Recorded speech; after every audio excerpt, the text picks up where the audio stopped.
사도행전이 다 끝나죠. 바울이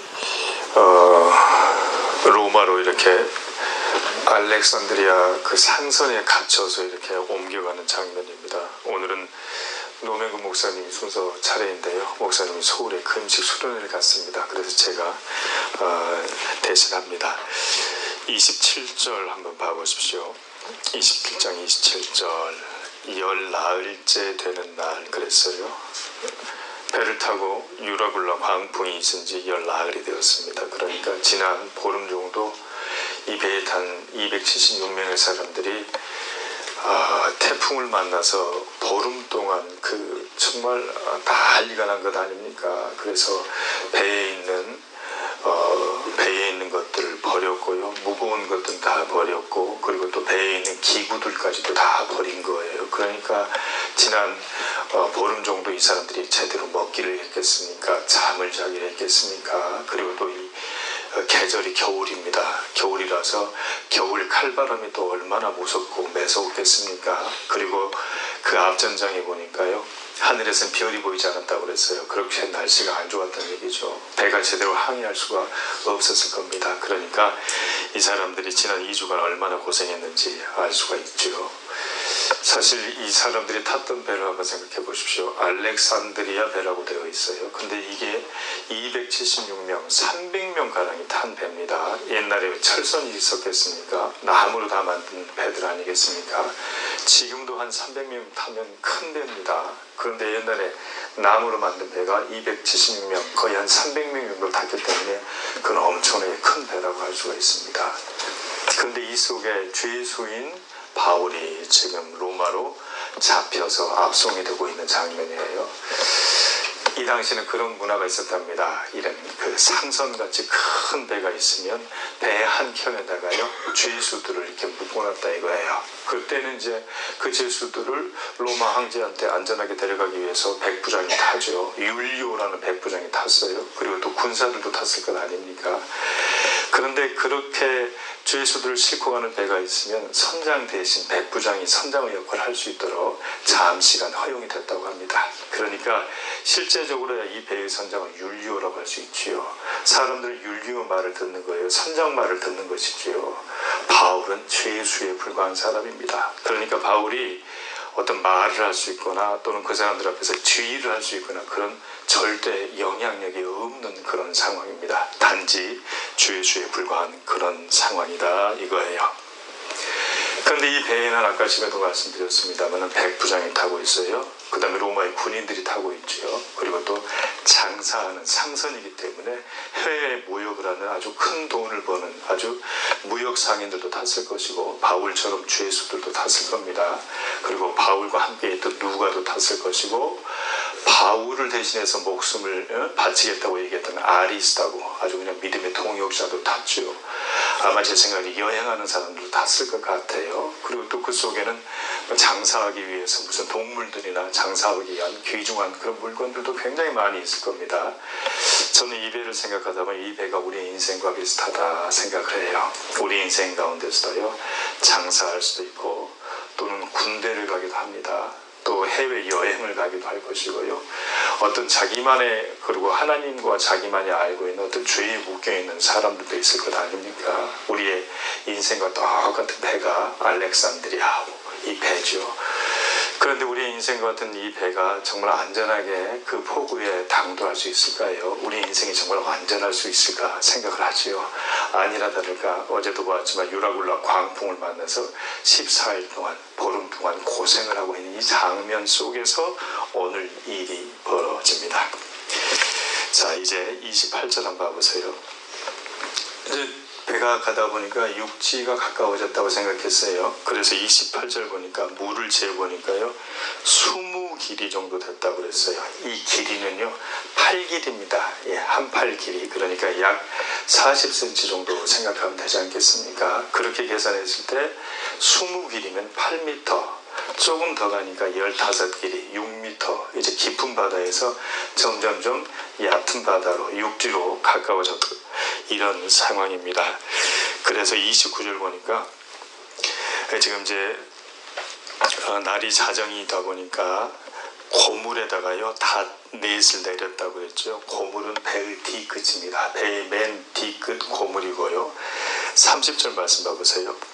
이렇게 이제 배가 딱 멈춰 서니까요, 육지가 가까워졌다고 생각하니까 아니나 다를까 사공들이 먼저 도망하려고 하는 거예요. 사공들은 지금까지 뱃일을 하는 사람 아닙니까? 이 배의 실질적인 기술자들인데 자기들만 살겠다고 도망하는 거예요. 우리 인생 가운데도 그런 일이 많이 있지 않습니까? 나만 살겠다고, 공동체고 가족이고 상관없이 나만 살겠다고 그런 일들이 많이 있어요. 지난번에 신문에 가슴 아픈 일입니다만 어떤 일이 있었냐면, 아내가 췌장암에 걸려서 병원에 입원했답니다. 그런데 3주 만에 그 남편이 다른 여자하고 살림을 차려가지고 그 아내가 아주 그냥 가슴 아파하다가 돌아가신 일이 있었습니다. 그게 어디 비단 그 가정의 일만 되겠습니까? 우리 공동체 안에서도, 우리 안에서도 조금만 수만 틀어지면, 조금만 위험하다고 생각하면 우리 머리들은 왜 그렇게 빨리 잘 돌아가는지 몰라요. 그래서 사공들이 도망하고자 해서 이물에다가 배의 제일 앞에다가 닷을 내리는 척하고 거룻배를 바다에 내려놨어요. 이 거룻배라는 얘기는 구명보트입니다. 구명보트. 그러니까 뱃사람들이 그 배를 운전하는 선원들이 제일 잘할 것 아닙니까? 제일 잘하는 사람이라고 하면 위험 가운데, 위기 가운데 먼저 앞장서서 말이야 솔선수범하고 함께 그 위기의 파고를 넘어가야 되는데 제일 먼저 자기 먼저 살겠다고 거룻배를 내리고 있는 이 상황. 이 상황이 단지 여기만 해당되지 않고 우리 인생과 나에게도 해당이 될 거라는 그런 적용을 할 수가 있습니다. 그런데 31절 한번 봐보세요. 저는 이 31절 말씀이 너무 매력적이에요. 바울이 백부장과 군인들에게 이르되, 그렇게 되어 있어요. 저 사람들이 만약에 자기만 살겠다고 가면 배는 누가 운전하고 배 키는 누가 잡느냐, 가면 안 된다, 이렇게 얘기를 한단 말이에요. 당연한 얘기 같습니다만 여러분, 바울은 지금 죄수의 신분이에요. 한마디 할 수 있는 그런 사람이 아닙니다. 그런데 이제 바울이 심지어 백부장, 그 배의 최고 책임자인 백부장과 군인들에게 말할 수가 있는 거예요. 이런 일이 왜 가능했을까 한번 생각해 보십시오. 지난 14일 동안 사람들은 먹지 못했습니다. 자지 못했습니다. 목숨이 왔다 갔다 했어요. 그러니까 엄청나게 힘들었을 겁니다. 그런데 이 사람들에게 없는 것이 바울한테 있지 않습니까? 이 바울에게는 어떤 성령의 약속이 있었냐면, 네가 예루살렘에서 말씀을 증언한 것 같이 로마에서도 증언할 것이다. 이 약속이 있었습니다. 그리고 바울은요, 알고 봤더니 이 뱃길만 해서 13차례를 왔다 갔다 했던 사람입니다. 그러니까 수많은 어려움 속에서 바울은 성령님이 자기에게 해주신 약속, 그 약속을 붙잡은 그 소망이 있었던 것이지요. 이 소망의 약속이 있고 없고의 차이가 엄청나게 중요합니다. 이 소망의 약속이 없으면 나 살겠다고 제일 먼저 도망가게 되고요. 이 소망의 약속이 있으면 270명 300명 가까운 사람들이 그렇게 혼란에 빠졌을 때도 중심을 잡고 의연하게, 그리고 영적인 지도자로다가 설 수가 있는 건 아니겠습니까? 그래서 우리 이런 생각도 한번 해봤습니다. 소망에, 약속의 소망이 있는 사람들은, 하나님이 분명히 우리를 살려주실 거라는 약속의 소망이 있는 사람들은 자기가 아무리 지금 힘겨운 암에 걸렸다고 하더라도 오히려 그 사람이 병이 안 걸린 사람들한테 어떤 영적인 지혜를 줄 수가 있을 것이고요. 약속의 소망에 대한 확실한 믿음이 있다고 하면 성경 말씀에 대해서 얘기할 때 어린 예수님이 유대인에 해당해서 나이가 많은 분들하고 얘기했을 때 그 사람들이 도대체 저 어린아이가 어디서 이렇게 지혜로운 얘기를 할 수 있느냐라고 물어볼 수 있는 그런 감탄사가 나오지 않겠습니까? 그렇기 때문에 바울이 백부장과 군인에게 이르되 라고 얘기하는 것은요, 바울의 이제 지위가 확 바뀌었다는 거예요. 누가 해줬습니까? 성령님이 해주신 거죠. 저는 그래서 이 31절 말씀을 보면서 얼마나 좋은지 모르겠어요. 자, 그랬더니 32절 한번 봐보세요. 군인들이 순종합니다.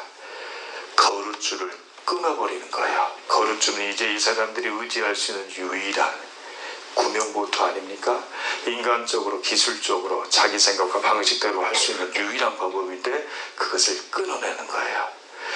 저는 그래서 이 거룩줄을 끊어내는 거, 우리가 지금 내가 하나님 아니고 성령 아닌 다른 거룩줄, 인간적인 방식으로다가 생각하고 있는 거룩줄이 있다고 하면 오늘 이 시간에 말씀을 드리면서 끊어내야 됩니다. 이 끊어내는 작업들이 굉장히 중요하지 않을 수가 없습니다. 그리고 나서 이제 33절 이후를 봐보십시오. 33절에 보니까 이때까지 사람들이 먹지 못했어요. 바울이 보니까 사람들이 피골이 상접해요. 그만 놔두면 금방 죽을 것 같아요. 근데 바울이 지금 이 배의 실질적인 선장 노릇을 해야 되기 때문에 굉장히 바쁘지 않겠습니까? 그런데 바울이 그 사람들이 표정을 보니까 그 사람들한테 밥을 해와라, 국을 덮여오라 그 얘기를 못하는 거예요. 그런데 34절 말씀 봐보십시오. 음식 먹기를 구원했다 그렇게 얘기해요. 음식을 먹자, 우리가 음식을 안 먹으면 죽는다 이렇게 얘기하는 것 아닙니까? 그러면서 바울이요 참 좋은 말씀을 하죠. 34절 너희 중에 머리카락 하나도 잃을 자가 없을 거야 이렇게 안심하고 소망을 줍니다. 그리고 35절 말씀 봐보세요. 떡을 가져왔어요. 이 바울이 스스로 떡을 가져온 겁니다. 그 사람들 시키지 않고 바울이 떡을 어디선가 마련해 왔을 거예요. 만들었지 않겠습니까? 배 위에 있으니까 어디서 사왔겠습니까? 이 바울의 어머니 같은 품성. 바울은 아까쯤에요 군인과 백부장에게 지휘할 때는요 아버지처럼 든든했어요. 아버지처럼 확신이 차 있었어요. 그런데 이번에는요 먹여요. 다른 사람한테 시키지 않고 자기가 직접 가는 거예요. 발 걷어붙이고 김치찌개 끓이고 밥을 이렇게 데워오는 거예요. 이 어머니 같은 품성이 바울에게 있구나. 이 먹이는 사역이 그래서 굉장히 중요합니다. 이 먹여야 돼요. 사람들 먹이면 입이 즐거우면 마음이 즐겁지 않겠습니까? 그래서 저는 이 말씀 보다가 우리 제자반 식구들이 이제 연말이 다르지 않습니까? 그래서 같이 모여서 먹이고 먹고 그러면서 연말 한번 잘 정리하는 것도 굉장히 좋겠다 생각이 들어갑니다. 그리고 또 특별히 먹이는 사역을 하시는 우리 여신도들이 얼마나 감사한지 모르겠어요. 이렇게 해서요 36절 봐보세요. 하나님께 축사했어요. 하나님께 축사한다는 얘기는 그 음식을 축복하고 감사하더란 얘기지요. 근데 요즘 우리 아이들도 그렇고 저희들도 그럴 때가 간혹 있습니다만 우리는 음식 앞에서 얼마나 감사 기도를 자주 하는지 진짜로 이렇게 먹여주는 사람들과 먹이는 일에 대해서 얼마나 감사하고 있는지 한번 더 적용해 볼 필요가 있겠습니다. 그렇게 해서 배에 무리의 수가 276명이나 되었다고 그렇게 얘기를 하고 있죠. 38절 한번 봐보십시오. 그리고 그 사람들이 전부 다 배부르게 먹었습니다. 그리고 나서 밀을 바다에 버렸다 그랬어요. 저는 이 장면도 잘 생각해 봐야 됩니다. 왜 그러냐면 이 사람들은요 언제 육지에 당도할지 모르는 사람들 아닙니까? 그런데 배 위에서 바울이 예수님이 했던 오병이의 기적처럼 성찬식을 하면서 사람들하고 떡을 나눠 먹으니 밀을 버릴 수 있는 용기가 생겼구나. 인간적인 거룩배를 다 끊어낼 수 있는 담대함이 생겼을 뿐만 아니라 밀을 버릴 수 있고 내 앞길은 모두 이제 주님의 손에 맡겨드립니다. 그걸 어떻게 경험했습니까? 그 죽음의 상황 속에서 전혀 두려워하지 않고 거침없이 성찬식을 하고 우리에게 음식을 주시는 분은 하나님이다. 우리에게 이 모든 풍랑을 헤쳐나갈 유일한 힘은 하나님이다. 이것을 경험했기 때문에 오병이어에 앉아 있었던 사람들 5,000명처럼 지금 이 지난 2주간 빛을 보지 못해서 미래에 대한 희망이 없고 그리고 그 두려움이 가득 찬 사람들의 얼굴이 이제 환하게 되고 이런 장면들이 38절에 바다에 밀을 던졌고 가볍게 했다. 그 말씀 아니겠습니까? 그렇기 때문에 우리도 우리의 걱정과 우리 인간적인 방식을 다 버리고 우리의 무거운 마음을 가볍게 할 필요가 있습니다. 마음이 무거운 사람들이 많이 있겠죠. 사랑하는 남편이 지금 병들어서 마음이 무거운 사람들도 있을 것이고 내가 무엇인가 죄짐에 묶여서 마음이 무거운 사람도 있을 것이고 경제적으로 먹고 살기 힘들어서 마음이 무거운 사람도 있을 겁니다. 그런데 밀을 버려서 배를 가볍게 한 것처럼 성령을 의지하여서 우리의 마음을 가볍게 할 필요가 있을 겁니다. 마음이 무거운 자를 찾아가서 먹이는 사역을 하고 그 사람들에게 풍랑이 아무리 거칠지라도 약속의 소망이 있다는 것을 증명하고 바울이 살아왔던 것을 통해서 죄인이어서 아무 영향력이 없었지만 이제는 최고의 선한 영향을 끼칠 수 있었던 바울처럼 우리도 우리 인생 가운데서 최고의 선한 영향력을 성령의 도움받으면서 서로 나타내는 저희들이 되시기를 주의 이름으로 소망합니다. 함께 기도합시다.